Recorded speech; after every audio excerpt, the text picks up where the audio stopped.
Hey everyone, it's Steve North and thanks for tuning in. I really wanted to bring a little bit of a clarity into this phrase that I've been using lately called the Torment of Prophecy. And I felt like I needed to explain a little bit behind it, because as I'm trying to navigate this whole presentation of the story itself, the whole idea of the torment of prophecy is to explore the philosophical approach of how the mind functions with self-torment around not receiving what is expected, what is anticipated.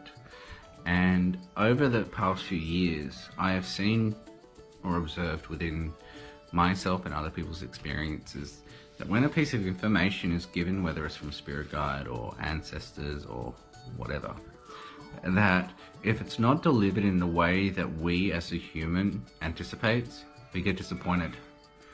And I wanted to more reflect on the stories of self-torment, on how I viewed a certain experience when really the experience was something else, like one reality versus another reality. Over the years, I've been given information as part of the guidance for security. As they said to me back in God knows when, many years ago, that the reason why they've given me this information is to provide a security. It was delivered in the most loving way, in the most caring way. But because the mind knew, because I knew, the mind flipped it into a torment, because it wasn't the way that I wanted it to arrive.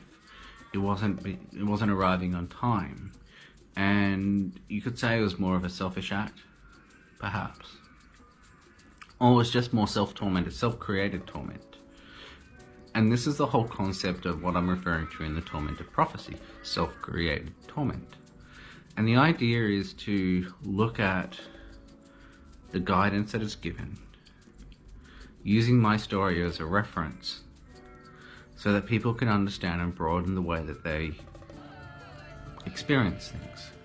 So, as an example, when I discovered it over a year ago and sensed a whole series of pieces of information, it disrupted everything. It disrupted everything. It's been going on for a year, this disruption. Without knowing what's going on, without knowing or understanding that there's a shared experience in this. But then I realized that, and this is just in this weekend over a conversation with a friend of mine, that the potential for what is occurring is actually considered co-creation. Because I know how I work. I know how Amy knows how I work, and without this disruption, without this discomfort, stuff's not going to change. I'm not going to change. If you're content, you're not going to change. If you wake up in the morning and go to work and come home, go to bed, wake up, go to work, and repeat all this, you're not going to change. Life isn't going to change. You're going to have the same repetitive patterns. So if you wanted to bring in accelerated growth, you create these massive disruptions. If you want to bring in opportunities for growth, you create these massive disruptions. And it was really this weekend that I was able to look at it going, okay, this experience is a co-creation. It is growth. It is change. It is moving from one spectrum to another spectrum, if that's the correct terminology to use. And that's what this story represents.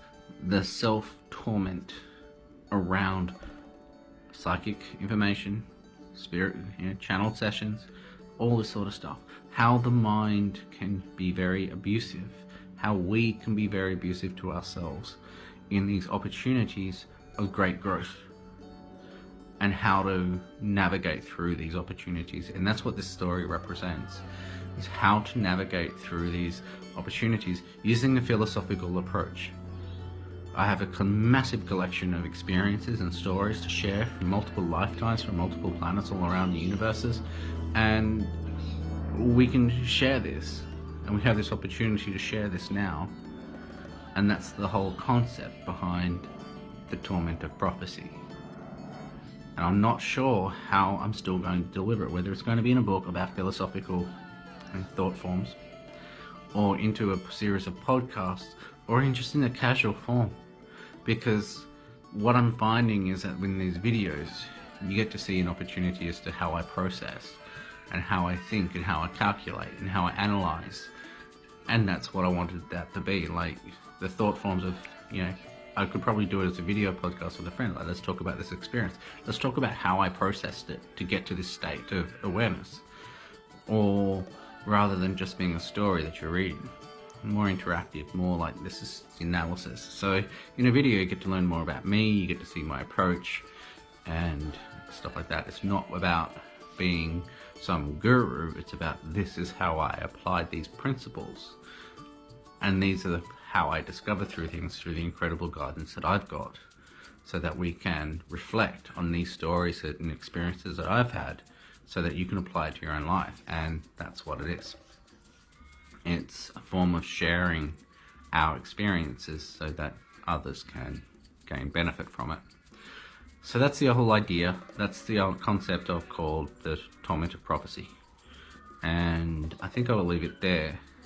And because I've covered it, and I think I'm starting to sound a little bit repetitive. I mean, it's been a few takes. So thank you everyone for tuning in. I will see you on the other side, and perhaps it will be a podcast, perhaps it will be a book. I do not know at this point in time. Thank you very much. Enjoy the day. Hope you're well and safe. Stephen and Amy North. Ciao.